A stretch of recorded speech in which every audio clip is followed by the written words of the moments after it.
Hello, welcome to this video. Recently I've been doing a lot of top 10 videos. I think I'm top 10'd out. I've looked at the greatest progressive rock albums, the greatest jazz fusion albums, the best jazz fusion bass players, the best jazz fusion guitarists.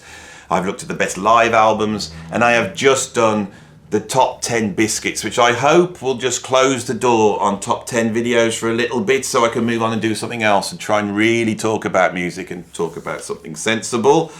Oh my god, I've just realised I've left my albums up from my biscuit video here. Max Bygraves and Des O'Connor. Usually the videos in the background have some sort of connection with what I'm talking about. And what I'm going to be talking about today is this incredible album by McCoy Tyner, Sahara. We're going to get on into this in a minute, but I'm just going to grab, let's go random. Let's just grab these two albums and we'll put those up in the background. Right, so what I've got here is Harry Seacombe and Peggy Lee. That is a lot better, isn't it? That's got a lot more to do with this video. I think we're ready to go. So, with the great Harry Seacombe looking over my shoulder, let's talk about this album here, McCoy Tyner Sahara. I think this is McCoy Tyner's masterpiece, and that's saying something because McCoy Tyner is one of the greatest musicians in jazz history and has made some incredible albums. He was born in 1938 and he died at the age of 81 in 2020. He's most well known for being a member of the classic Coltrane Quintet. Now, one of the things about the classic Coltrane Quintet is that group is a product of every genius that was in that band, not just John Coltrane. We can give John Coltrane credit for pulling those musicians together, but each of those musicians is rewriting the book of jazz, every single one. Jimmy Garrison's incredible, almost like flamenco guitar approach to bass, and he's not using walking bass lines, but riffs, is absolutely revolutionary. Elvin Jones' polymetric modulated approach to drums, to swing, his use of the whole kit, his four-way coordination, and just the pure energy that he supplies on the drums is revolutionary. But I think the Coltrane sound, we have to give so much credit for McCoy Tyner. McCoy Tyner plays the piano with such heaviness and ferocity, but with such taste and delicacy as well at the same time. His harmonic concept, which is it's limiting to say he used like chordal harmony. Chordal harmony is when you build, rather than building chords out of thirds, you're building out of fourths. So you can use quintal harmony where you can build chords out of fifths. But what happens when you build chords out of fourths is we have the cycle of fourths, and so if you play a first and then you play the next one up, so you play a C and then you play an F and then you play a B, right, as you go, that we're now traveling down the cycle of fourths, and the cycle of fourths not only goes through all the keys, but the cycle of fourths provides an uplifting cadence through those keys, right? If you do a cycle of fifths, you've got a descending cadence through those keys, and so every time McCoy Tyner is backing harmonically Coltrane, he's not just suggesting every single key, but he's also suggesting an ascending cadence so that the harmony is lifting up, moving through all the time. As he plays a chord, that chord could easily move up into the key a fourth above, rather than dropping to the key a fifth below. If you see what I mean, it's an ascension.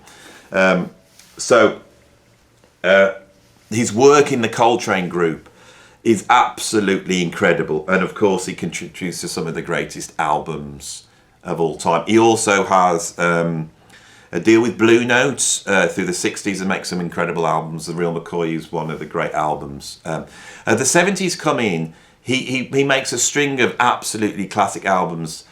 For the fusion fans here, an album of great interest would be Fly By The Wind, which was made in 1976. I didn't think I was going to talk about this, so I'm pulling this out of my memory. Made in 1976, and it features Hubert Laws on flute and the great Billy Cobham on drums and an orchestra. And that's a really great fusion album. And it would be very easy for me to be talking on this channel about that album. But This one, I believe, is his masterpiece. This is not to put any of the other albums down. It's just to really explain the incredible achievement of this album. Right, so this album came out in, I think, 1972. It features McCoy Tyner on piano, but he's also playing koto, he's playing flute, percussion on this, and a lot of the instruments, as you can hear, are sort of world music instruments. So this I won't get onto it. Let's move on. Let me come back to that. But right, on saxophone we have the great Sonny Fortune. He's playing soprano sax on some of the tracks and flute on other tracks. Sonny Fortune, for me, is a sort of post-Coltrane saxophone player that's taken in free jazz, especially Ornette Coleman, and sort of sits somewhere between the Coltrane approach to freedom and Ornette Coleman's approach. Very liquid, movable saxophone player. He's absolutely stunning on this album. On bass, we have Calvin Hill, who was also playing percussion and some reed instruments on here. This is an important point. Calvin Hill I know very little about. He plays really great on this album. On drums, we have, on one of his first recordings, a very, very young Alphonse Mouzon. And his drumming on this album really takes drumming and kicks it up a gear. Right? And I'm going to talk about this as well. But let's just have a general chat about this album, right?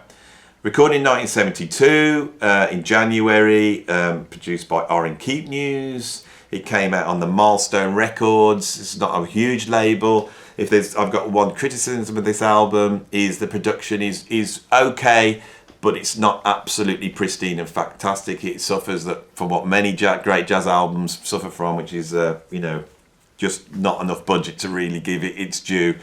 But the playing shines through. What we have here, to me, is almost like a different path that the Coltrane Great Quintet could have taken. The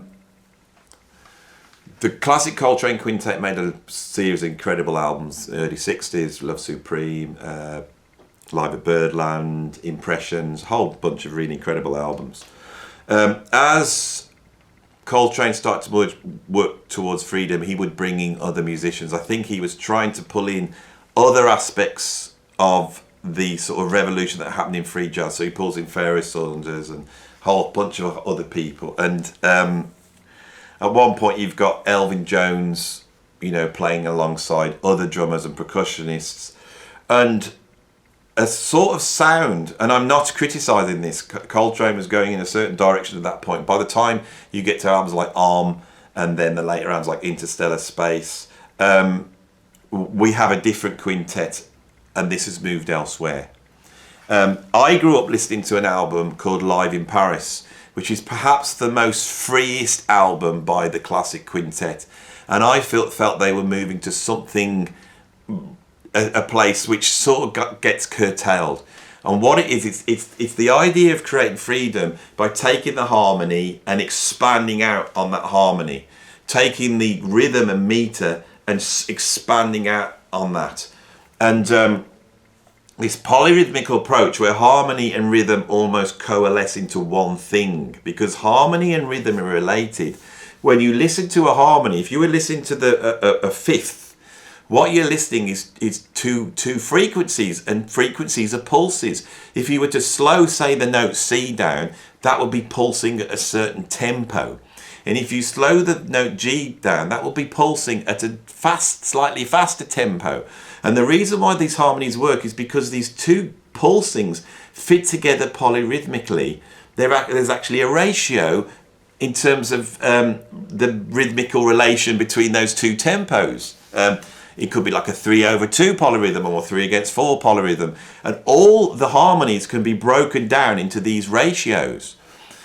So when you start to really get into harmony and rhythm, you start to see the vertical and horizontal axis of the same quality, which is really interesting because our perception works like that. We divide our world up into time and space, And we really don't understand what time is or space is, because perhaps we've separated them. You know, the limits of quantum physics and Einstein's theory of relativity show that these things are actually come back, and they are related, and they're together. It's us human beings that divide them up. And so there's an idea that what Coltrane and the quintet were trying to do is bring these things back together to create a sort of freedom.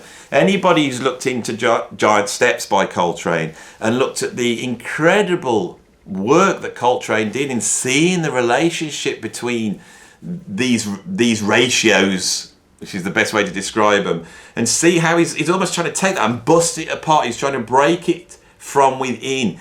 And he's trying to do that with the improvisational spirit. It's not compositional. He's trying to improvise, which is a moment existence, where you're existing in a parallel where time and space has come together, right?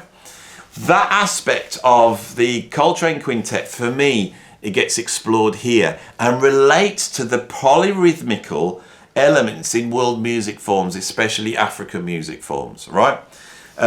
So before we get into the music, have a look at the cover. So what we have is McCoy Tyner sat in this sort of western urban wasteland with which I believe is a koto on his lap. That means something. The album's called Sahara. Sahara is a desert. He is in a way sat in a desert here contemplating, and he's trying to bring certain elements into this, and these elements are coming from world music, African music, but also Chinese music, all sorts of music's trying to bring these things together into this desert perhaps. The title track Sahara is actually 23 minutes long and is a really incredible epic composition. If we look at the opener, the opener is called Ebony Queen. A lot of these tracks here, especially the first two tracks, relate to McCoy Tyner's family, the idea of family, the idea of community, the idea of bringing things together. And what you have when that opens up is it starts off with a piano riff, right? And this piano riff is sort of in 6 or it's in 3, but it has a certain feel, or is it 4/4? Right, we feel it one way. Alphonse moves on, kicks in plain time as you would expect, but Alphonse is pushing at polyrhythmical time. This, to me, when I first heard this album, was the mind blower for me, because Alphonse Mouzon is feeling 2 times at the same time, maybe 3, perhaps 4, all at the same time, and he is jumping between those two. And as he's jumping between those two, you start to feel that the pulse could be in more than one place, right? The harmony is very open.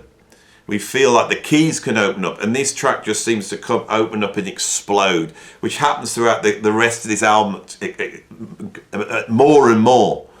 As the track develops, we go deeper and deeper into this expansion of sound, and this track is written for his wife. You know, the next track is written for his family. It's called A Prayer for My Family. So it's about a bringing together. It's trying to create, I think, some sort of consonance, you know, aesthetic consonance. This album is working at a very high level. We then have Valley of Life and Rebirth, and these tracks really then go back to Africa. We hear percussion sounds, we hear koto, and eventually we end up with the 23-minute Sahara.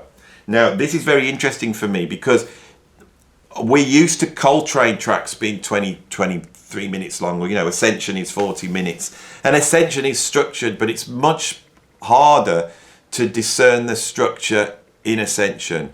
This track is a 23-minute epic which runs through definite structural qualities. And each structural qualities explores one of the members of the band. So it's very... what's the word? Democratic. Everybody gets to shine on this. Everybody brings their input in on this track. And every time someone else takes the next solo, it's as though the track is shifted to reflect that person's personality. This is all really about the great spirit of what jazz is about. which is about community and how communities can work together and how we can operate as an individual within a community, with the additional sort of philosophical and metaphysical idea of freedom, all right, and what freedom is. And freedom really is about being able to exist in the moment, but outside the moment at the same time. I think that's what we've got here with this album. This is a really, really incredible album. McCoy Tyner went on to make many other great albums, had an incredible career. I feel that his incredible achievement in the Coltrane Quintet overshadows his work in the 70s. I'm going to stick my neck out and say that this album does go beyond many of the ideas that the Coltrane Quintet was exploring in the 70s. And a lot of that comes from Alphonse Mouzon, who on this album, I think, is the bridge between drummers like Tony Williams and Elvin Jones and drummers today like Vinnie Colaiuta, who have really been able to take that polyrhythmical approach and explode it. When I played with Robert Plant, which I seem to be saying a lot on these videos, but so I apologise, but there's a lot of information I gleaned from that time, which is stuff that I found out that other people may not know, so I'm happy to pass this stuff on. But when I played with Robert, I talked a lot about John Bonham, and what came up over and over again from Robert, mentioned it many a time, was how much respect John Bonham had for Alphonse Mouzon. Now, I would love to know what albums Bonham was listening to by Alphonse Mouzon, because of course Alphonse Mouzon then went to make some incredible fusion with the 11th House and then became a disco star and had hit records making disco music. Now, Bonham could well have been listening to the disco music, but I would love 1972 to think that he had this album as well. We'll never know. But if that's the case, the drumming on this has had a significant influence on all drumming out there. There's so many drummers that are taking stuff, but we know, I know, I can vouch for the fact that Bonham was listening to this. I also can vouch for the fact that Vinnie Colaiuta listened to this as well. So this, in terms of drummers, is a very, very important album. And for those of us that really hold Alphonse Mouzon in such high regard, you know, along with the other greats like Lenny White and Narada Michael Walden, Billy Cobham, for me, it's this album that cemented that. So that's the end of the video. I hope you enjoyed this little sojourn into real music, and I've been able to chat and get deeper into music, which I can't do on these top 10 videos. I hope you appreciate that, and I've really tried my hardest to go as deep as I possibly can here. And we've got all sorts of different stuff. So if you like this stuff, please like and subscribe. And if you want to support me with this channel, because this channel is now, it's bubbling up now. We're getting quite a few people here, and I'm really enjoying the fact that that's happening. So if you want to support me doing what I do, then please become a Patreon. There is a ton of exclusive stuff on my Patreon, including an 8-episode history of jazz fusion is up there right now for you to watch. So if you want to get over there and watch that, become a Patreon, and I will appreciate that very much. Thanks for watching. I'll see you on the next video, and it's time to go. Bye.